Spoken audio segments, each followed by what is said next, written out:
Hello, bonjour. Today I'm editing our most recent video, which follows on from the Lassay Le Chateau visit. As I explained, it's Lassay Le Chateaux because it's plural, as there are 3 chateaux that come under Lassay. And so you've seen the first one at Lassay Le Chateau. And these are the other 2, which is Chateau Bois and the second one is Chateau Bois Frou. Both they are ruins, but they're still really lovely to see. And I'll walk around showing you what there is. And I've researched a bit of the history.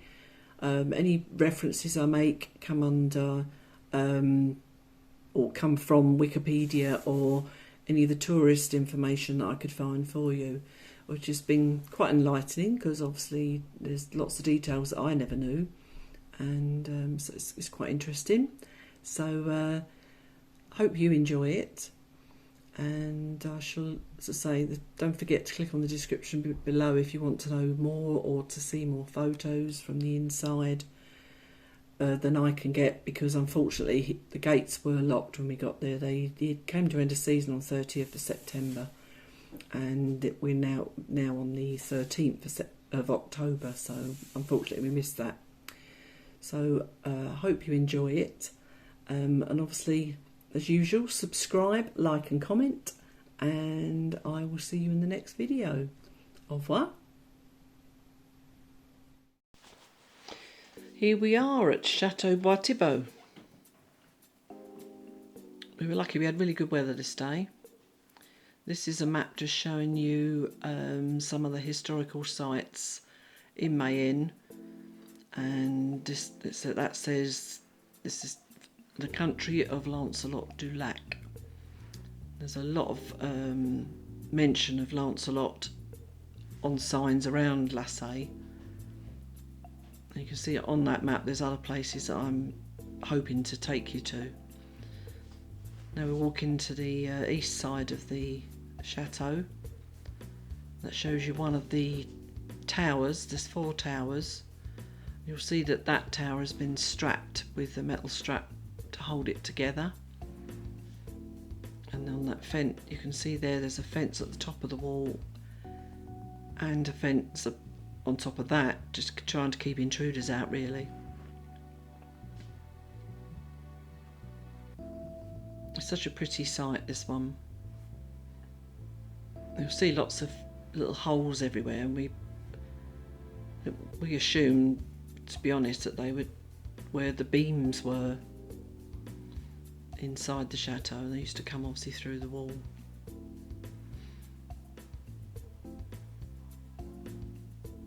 Lots of chimneys around, and you can tell by the building that there's different eras in the restoration. We've come to the front of the chateau now, so you see there that isn't mirrored on the other side. It's not a symmetrical chateau, which I would think of as what normally happens, but this isn't. Now we're walking round towards the main entrance gate, you can see there.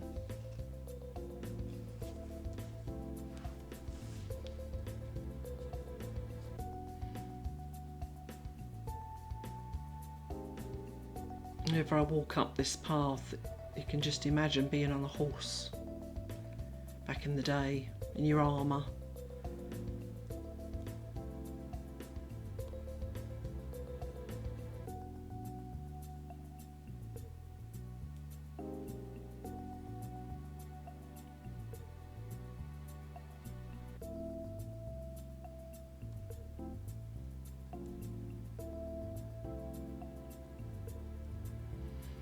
That's another sign mentioning Lancelot du Lac with a picture of the chateau from a bird's eye view. This gate looks very, very similar to the one in Lassay, the chateau, to me.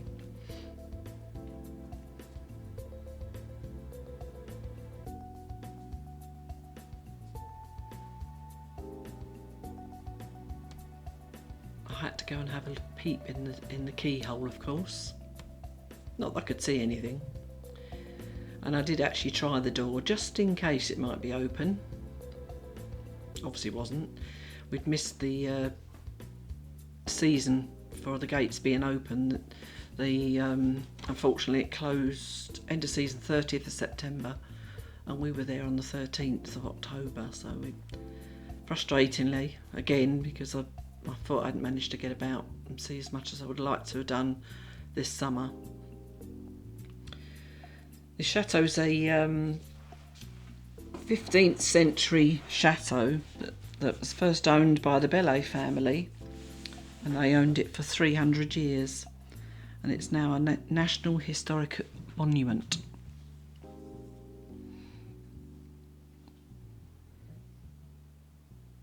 It's a long time for a family to own a place, isn't it? 300 years.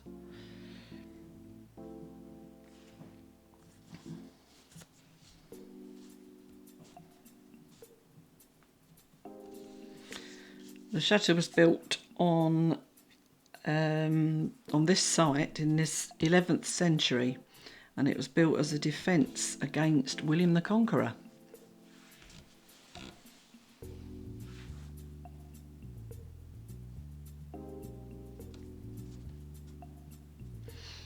So it's just a shame I can't show you from the inside, because you'd see, or not properly anyway, you'd see the parts of the chateau that I painted when I went there with our art group.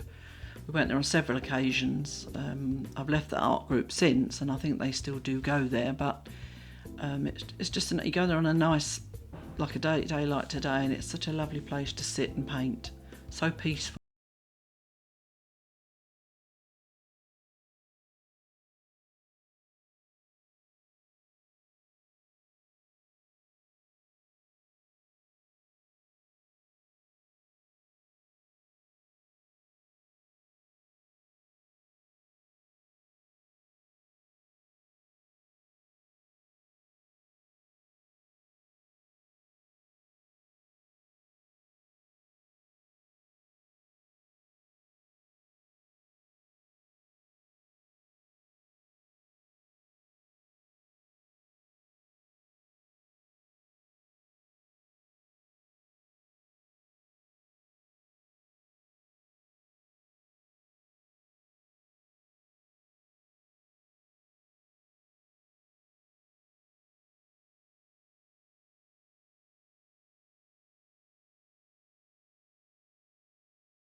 Battle. Some are obviously for beams and others for windows. It's such a shame sometimes that you don't get to see the full picture of what it could have looked like. In 1762, the chateau was bought by Lord Aulnais, and he continued to restore it until he died in 1777. So he didn't live very long to restore it, did he? Well, he obviously bought it in 62, but died in 77, so he only actually got 11 years of doing restoration, which is a shame. After many, many, many years, a family called Saint-Paul de Lingar owned the chateau, or they inherited it from Lord Aulnais from way back, and it just sat with them for a long time.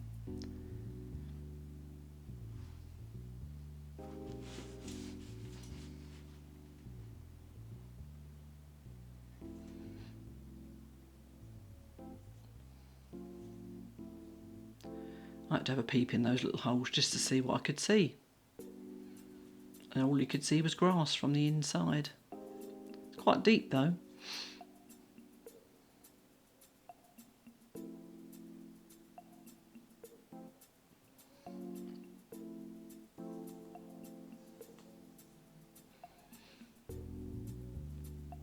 I don't know if that was a window, whether it was a small door.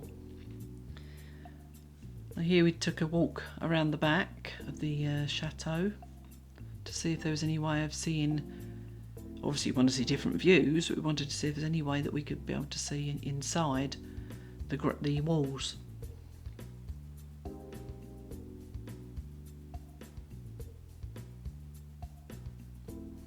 I do wonder if that actually had water in it at some point, or whether it's just...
Pictures that are in the link that I give you, that in one part of one of the towers you can see where the fireplaces are still hanging on the wall, or at least the mantelpieces are, and you can see where they would have been, which I thought was fascinating. This little walkway has been created, I assume, by the people that now, or the people that now maintain the chateau, just to make a safe walkway and you don't fall down the slopes. It did get a bit dodgy for me, I must admit. At one point I was a bit worried because there was no actual stones to step on, so I was having to be careful. But took it slowly, I got there.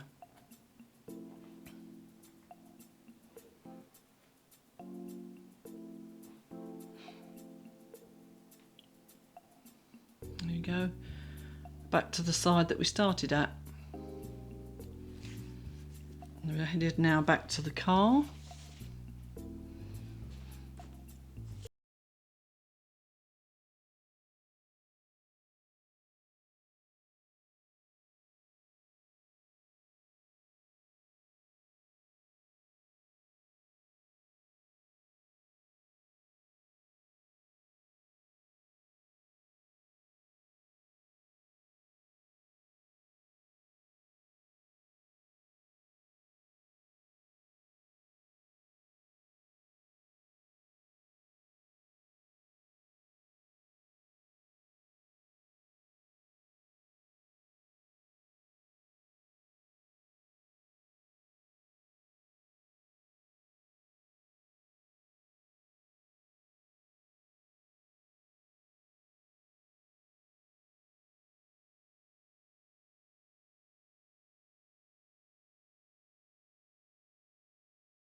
To say, next door in a farmer's grounds or land, he lets his cows obviously wander around the ruins, which is quite nice. But obviously that's why you got electric fences around the outside of the field, so if you're walking you have to be very careful. But there is a way in and out, like a stile that you can enter and leave from. There we go. This is the Chateau Bois Frou here in front of us. And you can see the cows, farmers' cows in the field.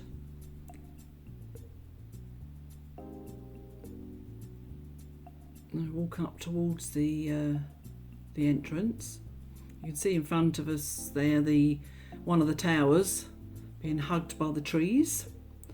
Apparently there was once upon a time 4 towers, which is quite common in a chateau that I know of. And so down in front of us there you can see that's where there was a partial moat, which maybe that's why the farmer's got a pond there, I don't know, but there's lots of stones laying around, and there's a very small bit of what was a tower there on the corner on the left.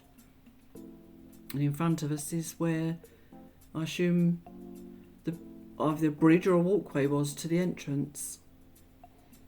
And down the right there you can see there's another drop in the land where I'm assuming the other part of the moat. There we go. In front now you can see that there was 2 entrances, which is obviously again quite common. You had to have one for horses and one for people, didn't you? And because it's a slightly later style as well, that gateway to the other chateaux.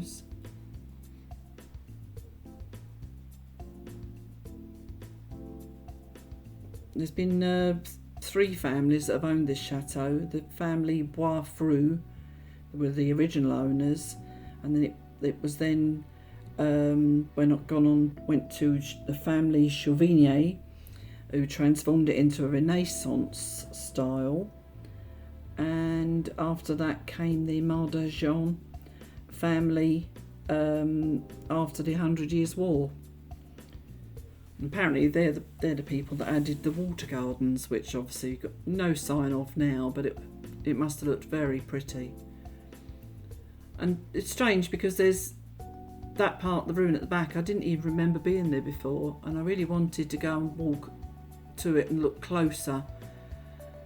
But the cows made me feel a bit uneasy. I don't think they were going to hurt me or anything. Just that when we got there, you see, they were sitting down, and then all of a sudden they all decided to stand up and stare at me. And I kept talking to them, but they obviously weren't listening.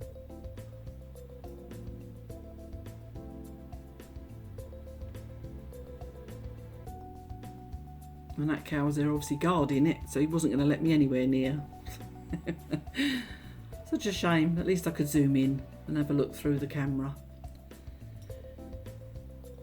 After a very long time, the works were carried out on the chateau in 1966, and they were digging around and found 2 sarcophaguses.